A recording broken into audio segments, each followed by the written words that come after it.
Hello मेरे दोस्तों, मैं रवि कुमार। आप सभी को मैं अपने यूट्यूब चैनल में स्वागत करता हूं। अभी इस वीडियो में मैंने आपसे 8 से 10 मिनट लूँगा। ये 8 से 10 मिनट आपके जो आरआरबी जेई का जो अभी वैकेंसी आने वाला है उसका अगर यदि आप तैयारी करने वाले हैं तो ये वीडियो आप देख लीजिए, क्योंकि हो सकता है कि ये बहुत ही आपको काम को आसान बना देगा और रिसोर्सेज को लिमिट कर देगा। टाइम को मतलब मिनिमम टाइम में आप मैक्सिमम आउटपुट कैसे निकाल सकते हैं उसके बारे में बताऊंगा। क्योंकि मेरा एमटेक ख़त्म हुआ था जून में। जून का एकदम फर्स्ट में 1 जून को ख़त्म हुआ था शायद। और मैं 2 जून को, 1 जून से पहले ही ख़त्म हो गया था। मैं 2 जून को इधर आके अपना जर्नी स्टार्ट कर दिया था। तो उस समय मैंने जो आरआरबी जेई का CBT-1 के लिए तैयारी करना शुरू कर दिया था। और अभी आज 26 अगस्त है। तो मेरा 19 अगस्त को डॉक्यूमेंट वेरिफिकेशन था। उसके बाद 1-2 दिन मेरा मेडिकल चला, तो मैं अभी मेडिकल देकर आ रहा हूँ। मेरे पास अभी ज्वाइनिंग लेटर नहीं है, अपॉइंटमेंट लेटर अभी मेरा नहीं आया है। उसको आने में 1-2 मंथ लगेगा।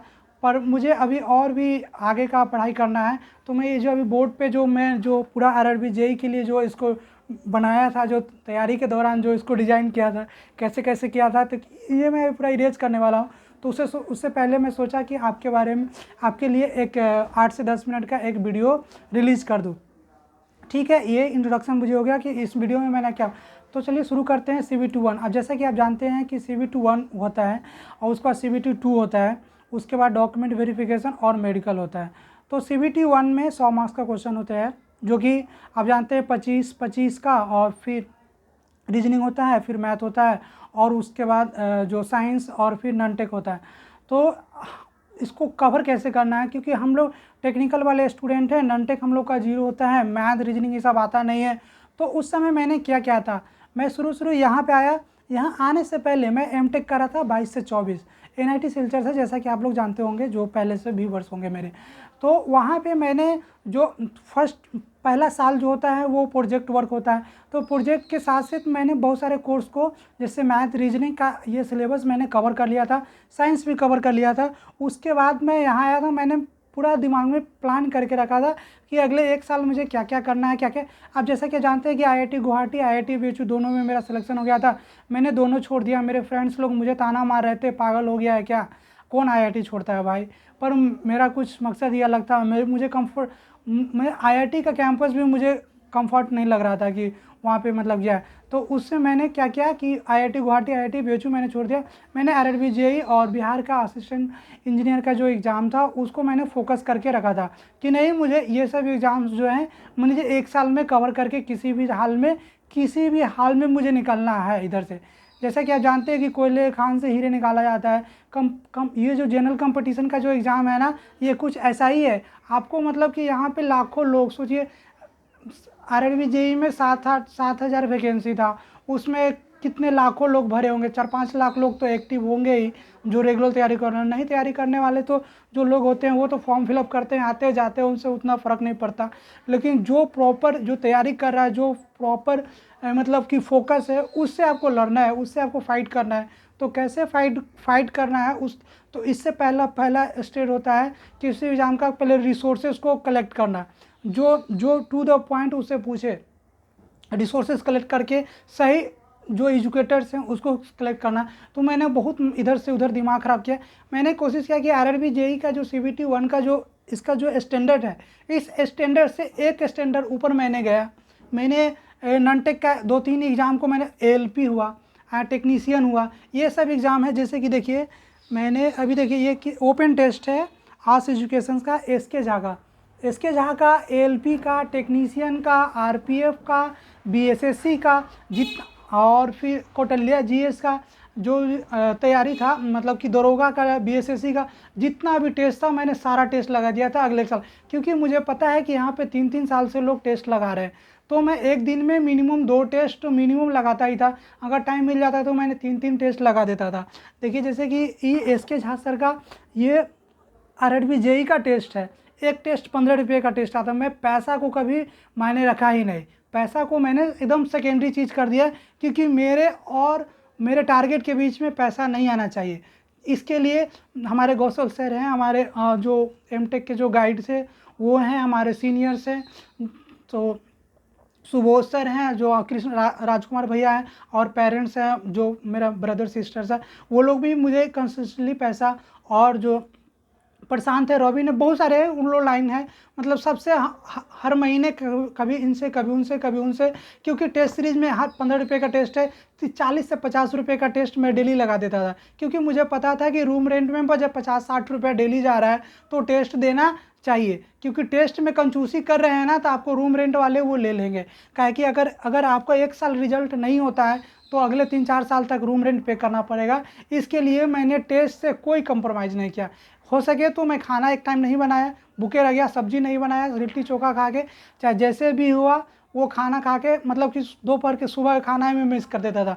2 बजे तक मैं टेस्टे लगा रहा है, भूखे पेटे टेस्ट लगा रहा है, इधर जा रहा है उधर जा रहा है, भटक रहा है, 4-4 तल्ला पे भूखे पे इसके झा सर का 4 तल्ला का फ्लोर है, वहाँ पे जाके टेस्ट लगा रहा है, भूखे पेट कभी कभी चढ़ाई भी नहीं होता था, फिर भी मैं वो सब करके मैं कर रहा था किसी भी तरह, क्योंकि टेस्ट को नहीं छोड़ना है। टेस्ट छोड़ने से मतलब है कि आप एग्ज़ाम को छोड़ रहे हैं, आप बहुत पीछे जा रहे हैं, क्योंकि सभी लोग एग्ज़ाम देंगे, किसी का 1 नंबर से, किसी का आधे नंबर से नहीं होगा, किसी का हो सके तो आधे नंबर से सिलेक्शन हो जाएगा, ठीक। तो ये सब पॉइंट्स जो है बहुत इंपॉर्टेंट रखता है। बहुत सारे बोलते हैं कि नहीं एक टेस्ट कम लगाने से क्या हो जाएगा यार, एक टेस्ट में मेरा 1 मार्क्स आ ही रहा है। मैंने ये सब कुछ नहीं, मुझे टेस्ट लगाना है तो लगाना है, 2-3 टेस्ट डेली लगाना है। उसके बाद क्या था, ये जो है एस के झा सर का कि ये एक बुक है, ये मैंने तो कवर लगा दिया, कवर खोल के हटाता हूँ। ये बुक है, इसको एक बार नहीं मैंने कई बार लाइन बाय लाइन रट गया था।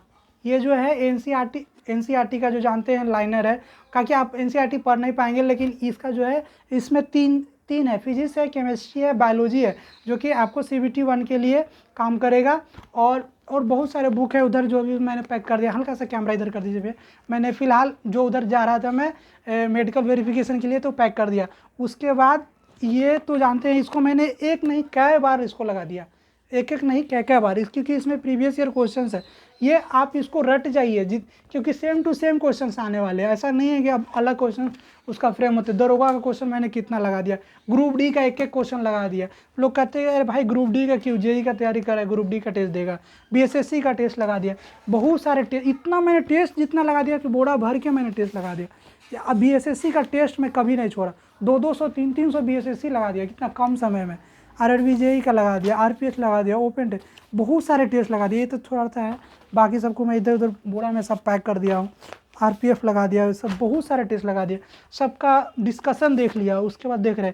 उसके बाद जो आता है, ये तो CBT 1 का बात हो गया। CBT 1 में क्योंकि मुझे वो नहीं आता, क्या बोलते हैं, करंट अफेयर ना भैया, हाँ करंट अफेयर मुझे नहीं आता, उसमें ज़्यादा मैंने दिमाग भी नहीं लगाया। जो SK Jha sir current affair पढ़ा दिए उतना ही है, वो पढ़ाते नहीं है, मतलब कि उनका जो टीचर है, एक सर का नाम भी भूल गया, सॉरी सर, ठीक है। तो वो मैंने पूरा कवर किया। रिकॉर्डिंग हो रहा है ना भैया, हाँ ठीक है। उसके बाद देखिए वॉल्यूम 1 to 5 आता है JEE के लिए, यूथ कंपटीशन का। मैंने लाइन बाय लाइन एकदम एक ही बार लगा पाया, 2 बार नहीं लगा पाया मैं, क्योंकि लाइन बाय लाइन लगाया मैंने हर बुक का। देखिए फ्लूड का है, इरिगेशन का है, अभी पूरा बोरा भर के उसमें वही है अभी। देखिए आप देखेंगे, देखिए कि आपको सब जगह लाइन होगा, सबका लाइन लग रहा होगा। देखिए ये सब लाइन बाय लाइन दिख रहा है भैया, छोटा सा लाल कलर का, हाँ हाँ। देखिए ये इतना मोटा है ना कि कोई इसको टच ही नहीं करना चाहता, किसी को हिम्मत ही नहीं होता, क्योंकि मुझे पता था कि अगर इसको छोड़ रहे हैं तो सिलेक्शन को छोड़ रहे हैं। इसीलिए मैंने, देखिए लाइन लिख रहा है भैया बुक में जो लाइन, हाँ। तो देखिए मुझे पता था कि अगर इसको छोड़ रहे हैं सिलेक्शन को छोड़ रहे हैं, क्योंकि एक ही क्वेश्चन को 4 बार दिया, अगर एक बार ही आप लगाते हैं तो बार बार रिपीट करेगा, कंसेप्ट को रिपीट करेगा, बार बार वो रिपीट करेगा। बहुत सारा ऐसा क्वेश्चन है क्योंकि इससे बाहर नहीं आने। जब मैं एग्जाम में बैठा तो सब क्वेश्चन लग रहा था कि ऐसा ही है, मतलब कि सब कुछ, मतलब कि कहीं ना कहीं मेरे दिमाग से एक बार गुजरा हुआ है, ठीक। तो RRB JEE में जो क्वेश्चंस आ रहे थे, कुछ तो न्यू क्वेश्चन है, क्योंकि मैंने इससे पहले मेडजी में पढ़ चुका हूँ। तो मेडजी में पढ़ने से क्या होना है ना, कंसेप्ट बिल्डअप हो जाता है कि किसी भी चीज़ के पीछे क्या चलने वाला है, क्या हो रहा है एक्चुअल में, सिविल इंजीनियरिंग है क्या, वो मैंने तो मेरा कॉलेज में ही मोतिहारी कॉलेज ऑफ इंजीनियरिंग का जो सारे फैकल्टी तो अच्छे थे, क्योंकि उनको पकड़ता अच्छा पकड़ता, क्योंकि वो कॉन्सेप्ट भी साथ में दे रहे थे। ऐसा नहीं कि मैं कोई गेस्ट पेपर पढ़ के पास हो गया, मैं सारे जितना क्लास हुआ कभी कभी कोई क्लास नहीं छोड़ा, मेरजी का भी पूरा क्लास किया, सब किया। उसके बाद ये जितना इसका 5 वॉल्यूम है, 5 वॉल्यूम को मैंने लगाया जितना हो सके।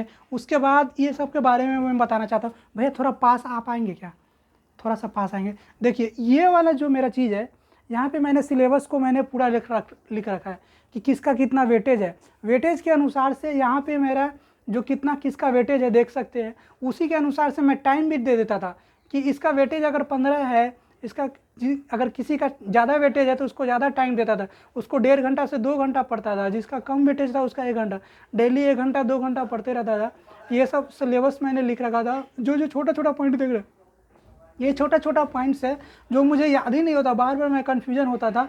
वो सब सारा पॉइंट्स को मैंने यहाँ पे लिख रखा था।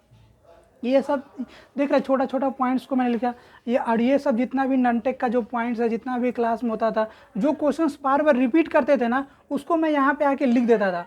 क्योंकि बार बार एग्जाम के समय में मुझे किताब पलटने का उतना हमको समझ में नहीं आता कि किसको पलटूँ किसको ना पलटूँ। तो बहुत सारे क्वेश्चंस मुझे यहाँ से भी मैच कर गए थे, और यहाँ से भी बहुत सारे क्वेश्चंस आ गए थे। यहाँ से जो भी साइंस का क्वेश्चंस आपको नहीं हो रहा है ना, उसको आप बोर्ड पे लिख दीजिए। देखने में ख़राब लगेगा। बहुत लोग आए हैं मेरे रूम में, बोला क्या कर रहा है, पागल तो नहीं ना। क्या भाई, मुझे याद करना है, मुझे इससे याद नहीं होता, मुझे जैसे भी एग्ज़ाम पास करना है। बस अभी मैं इसको इरेज कर दूंगा वीडियो बनाने के बाद। इधर ये सब ज़रा इधर दिखा दीजिए भैया। हाँ, ये सब जो जितना छोटा छोटा पॉइंट्स है, जैसे देखेंगे जो भी इंपॉर्टेंस पॉइंट्स है उसको आप एक बार नहीं, उसको लिख दीजिए आप। क्योंकि आप अपने जब लिखेंगे ना, अब बार बार जब नज़र जाएगा ना, जैसे बेरी बेरी B1 के थाइमन के कारण ये सब केनरा स्वाइन फ्लू N151 ये सब जो भी जो ना हैजा ये सब चीज़ बार बार रिपीट करते हैं RRB वाले, और जो भी हैं जो रेलवे वाले हैं क्वेश्चंस को रिपीट करते हैं। ये सब क्वेश्चंस ना आपको सिलेक्शन की लिस्ट में रखेगा, और अब जितना वेटेज देंगे छोटा छोटा चीज़ है ये सब। और ये जो चार्ट है, ये चार्ट के बारे में तो सिविल इंजीनियरिंग का चार्ट है, इससे तो बहुत सारे क्वेश्चन आते हैं। क्योंकि मैं जब ब्रश भी करते रहता हूँ ना, तो एक नज़र इस पर दौड़ा देता हूँ। मेरा पार्टनर बोलते हैं कि ब्रश करना बाहर चीज़ है, ब्रश बाहर करिए। हम बोले ठीक है कोई बात नहीं। जब ब्रश कर रहा था मैं एक नज़र इस पर दौड़ा दिया, वहाँ पर जो भी छोटा छोटा चीज़ है वो सब चीज़ के बारे में मैंने लिख लिया। कोशिश कीजिए, रूम गंदा होता है, बोर्ड गंदा होता है, कोई बात नहीं, एक बार सिलेक्शन हो जाएगा ना तो ये सब साफ़ हो जाएगा, ऐसा कुछ नहीं है। ठीक है, ये सब बात हो गया। और आपको क्या, अब क्या बोलूँ, यही कहूँगा कि कोशिश कीजिए कि बीच में कोई तबीयत ना ख़राब हो, क्योंकि मेडिकल के समय मेरा बहुत तबीयत ख़राब हो गया था। मेडिकल के पास आते आते 2-3 दिन पहले मुझे फ़ीवर हो गया, इतना ज़्यादा फ़ीवर हो गया कि चल भी नहीं आता। फिर मैंने किसी तरह दवा वगैरह खा के फिर उधर गया।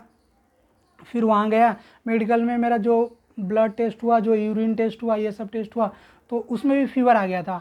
तो फीवर आ गया था, तो मैम वहाँ पे थी, वो मैम मुझे बुलाई, फिर मुझे चेक की फीवर है क्या नहीं है, फिर वो मुझे मेडिसिन दी।